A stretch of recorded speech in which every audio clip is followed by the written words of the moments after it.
Welcome to today's deep dive. Um, Imagine someone offering you up to $2,500 in cash to help you close on a house. Oh, wow. Right. And they explicitly tell you, like right up front, that they do not care what your credit score is. I mean, it breaks almost every single rule we associate with real estate finance. It really does. Because if you look at the fine print of the modern mortgage industry, well, it is built entirely on obsessive risk assessment and your credit history. Okay, so let's unpack this. The premise of the very brief, highly intriguing document we are analyzing for you today hinges on exactly that counterintuitive offer. Yeah, it outlines something called the New Home University Grant and Scholarship Program. Right. And our mission for this deep dive is to dissect how this specific program is attempting to, completely re-engineer the financial finish line for home buyers. And they announce right out of the gate that they have secured over $100,000 for the upcoming quarter. One starting in July, right? It's exactly starting in July. And the explicit goal is to help over 100 families move into their quote-unquote dream homes. That specific timeline and dollar amount gives us a fascinating parameter to study. Because, $100,000 in the context of real estate is, well, it's microscopic. It really is nothing. Right. If you try to build homes from scratch or, fund entire 30-year mortgages, that money evaporates instantly. Oh, yeah, absolutely instantly. But this text outlines a completely different strategy. They're positioning themselves not as a macro lender, but, well, as a micro grant provider. Right, a targeted injection of capital. Exactly. I Right. look at this like instead of funding an entire house for maybe one or two families, it's designed to eliminate the friction right at the very end of the process. For a much larger group of people. Yeah, think about the hidden costs that hit you when your resources are completely depleted. Like you save for years for a down payment, you secure the loan, and then suddenly there's this hidden toll booth right at the finish line. Closing costs, utility deposits, paying the movers. You are just totally exhausted. And the system is demanding a little bit more cash to finally hand over the keys. And anyone who has ever felt overwhelmed by the sheer cost of moving can really learn from this. Because the text recognizes that that final stretch of friction can literally paralyze a buyer. Completely. By strategically deploying limited funds, just enough to cover those specific transition costs, the program aims to achieve maximum psychological and financial relief. Right. It is less about paying for the actual house and entirely about paying for the transition into the house. Exactly. It's a subtle but massive difference. But wait, we need to check my math here. Uh-oh. Yeah, we have to look really closely at the numbers they provided because there is a serious tension in the document. Okay, what are you seeing? So if the total funding pool is exactly $100,000, and they explicitly state they are helping over 100 families, the baseline average dictates exactly $1,000 per family.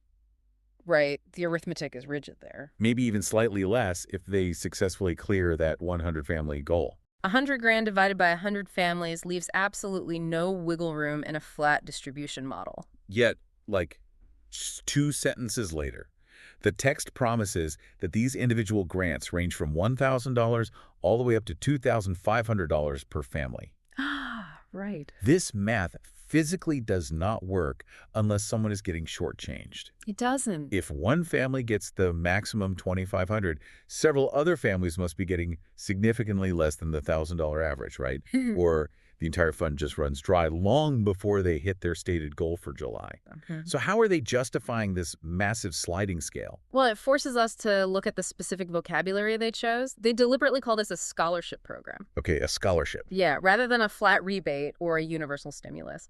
A scholarship inherently implies a level of individual assessment, right? Allocation based on need. So the distribution isn't blind. Exactly. It is being actively managed to ensure the money crosses the threshold of actually being helpful to each specific family situation. Oh, I see. It's like a surgical application of cash. Precisely. If someone only needs $1,000 to cover a moving truck and get past that final toll booth, that is what they get. Right, but if a different family faces a critical $2,000 gap in their closing costs that threatens to derail the entire purchase, the program flexes up to cover it. That is brilliant. What's fascinating here is how they manage that evaluation process. Because, if a program is heavily scrutinizing families to distribute a very limited pool of funds surgically, You would assume they want ironclad proof of financial stability. You'd think they would want to see every single metric of your financial life, Exactly. which makes the next line in the document incredibly confusing. In fact, it might be the most radical departure from industry norms I have ever seen. The credit score line. Yes.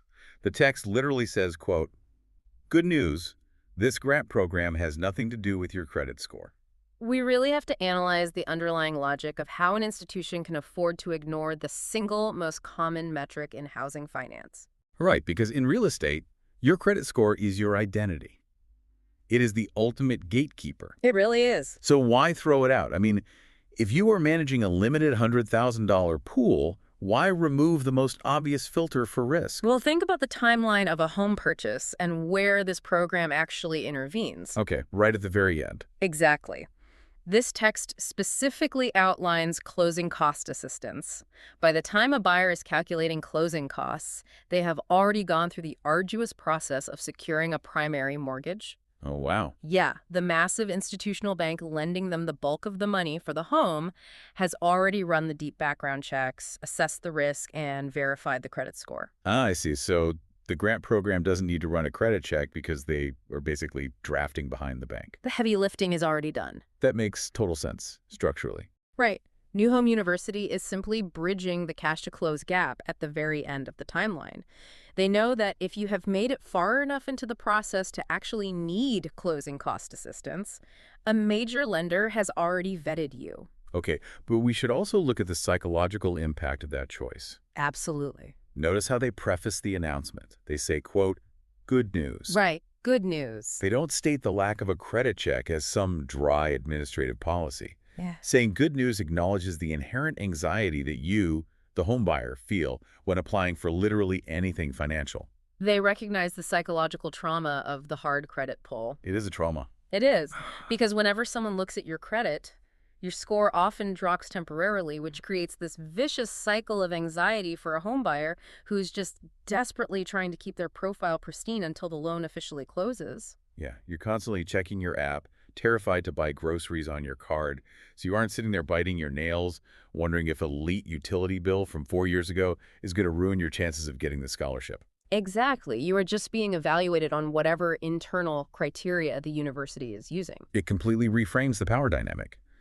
It shifts the applicant from a position of, like, defensive justification into a much more forward-looking posture. And the text explicitly states their purpose is to help you get into your new home faster and with less stress. Right.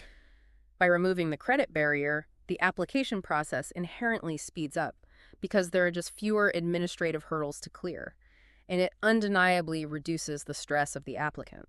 So the direct grant is doing some incredibly heavy lifting here. Whether it is the baseline $1,000 or the maximum $2,500, it is credit-blind, stress-reducing cash deployed right at the finish line. It is. But this document does not stop at just handing over a check. No, it doesn't. As we look closely at the closing cost assistance section, we uncover a second layer to this program. And honestly, the mechanism here might be vastly more powerful than the liquid cash itself. I completely agree. This section reveals a crucial pivot in their operational model. Yeah, the text states that their team, quote, specializes in negotiating with builder representatives. Right. Up to this point, New Home University has presented itself strictly as a benefactor, a source of microfunds. But now they are presenting themselves as an active advocate and an industry insider. Yes, which is a game changer. Here's where it gets really interesting. Imagine you are walking onto a used car lot to buy a vehicle. Okay. You can walk onto the lot by yourself with $1,000 in your pocket. And sure, that helps. Always nice to have $1,000. Right, but imagine walking onto that same lot with your $1,000 and you bring a master mechanic with you. Oh, that is totally different. Someone who knows exactly the true cost of every component, who understands the dealer's monthly sales quotas, and who knows the exact phrasing required to make the salesperson drop those premium fees. That asymmetry of information is exactly what this program is targeting in the real estate market. Because a builder representative's entire job is yield management for the developer. Precisely. They are professionals tasked with protecting the profit margin while moving inventory. Right. The average family buys a home maybe once or twice in a lifetime. They do not know the margin structures. They do not know the builder's quarterly incentives. The family is completely outmatched in that negotiation room. Completely. And the text specifically claims, quote, "We know how to ask for additional closing cost incentives." Which is huge because half the battle for a normal buyer is just knowing that you are even allowed to ask in the first place. Yes, the builder representatives know exactly which levers they can pull to close a deal. Oh, they have a whole toolkit. They might have internal authorization to buy down the interest rate, throw in upgraded appliances, or directly cover a portion of the closing costs. But they are absolutely not going to offer those concessions up front unless the buyer knows the precise industry language required to unlock them. Exactly. The builder's goal is to give away as little as possible to make the sale. And that is where the program steps in to act as that master mechanic. They are leveraging specialized insider knowledge on behalf of the family to basically penetrate that profit margin. Right. Let's do the math on what that specialized knowledge is actually worth, because the document puts a literal number on it. Yes, let's look at that. The text promises this negotiation can, quote, "often save you an extra few $1,000s on top of our scholarship." Which is wild if we connect this to the bigger picture. The compound effect is just massive. Totally. A family might only qualify for the baseline $1,000 direct grant. But then this expert team steps into the negotiation room, speaks the industry language to the builder rep, and secures, say, another $3,000 in closing cost concessions. Wow. So that initial $1,000 microgrant has essentially transformed into a $4,000 value package. Exactly. The liquid cash is merely the tip of the spear. The hidden lever of the entire program is the applied expertise. Right. So they are not a passive scholarship fund simply cutting checks and wishing you luck. Not at all. They are a highly active participant in the transaction, physically altering the deal structure to favor the buyer. It demonstrates such a brilliant financial model. When you are facing down a massive, stressful financial milestone, throwing huge amounts of money at the problem isn't always the only solution. And it definitely isn't always the most efficient. Right. This program proves that pairing a small amount of liquid, frictionless cash with high-leverage industry knowledge creates an outsized result. So what does this all mean for you listening to this right now? Even if you aren't looking to move in July or, applying for this specific grant, you can apply this logic to almost any complex transaction in your life. Absolutely.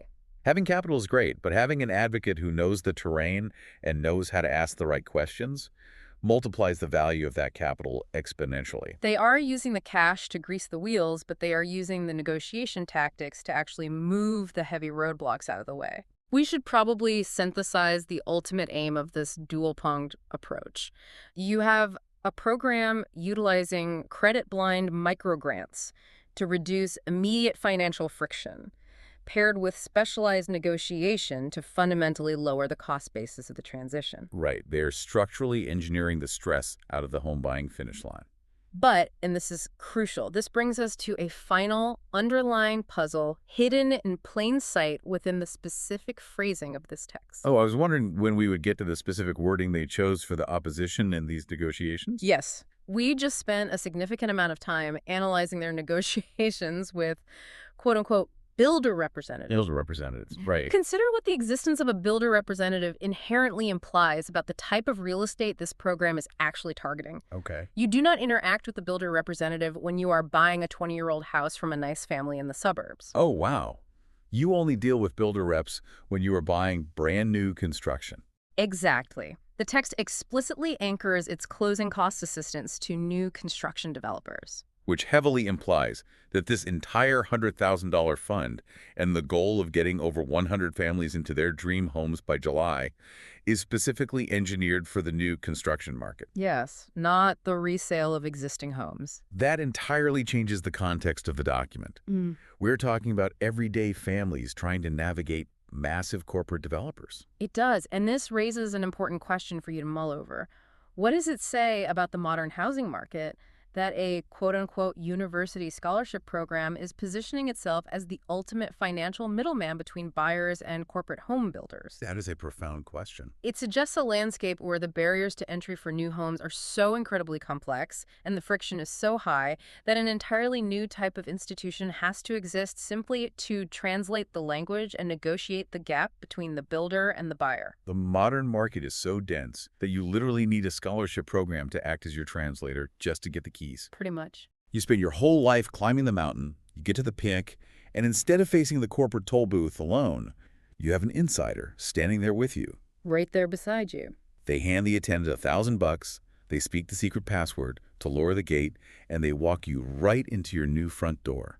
It is a remarkable approach to real estate, blending a tiny bit of liquid cash with a massive amount of strategic leverage. Take that puzzle about the new construction market with you today. Thank you for joining us as we unpack this document in today's deep dive, and we will be right back here with you next time to dissect another fascinating piece of the world.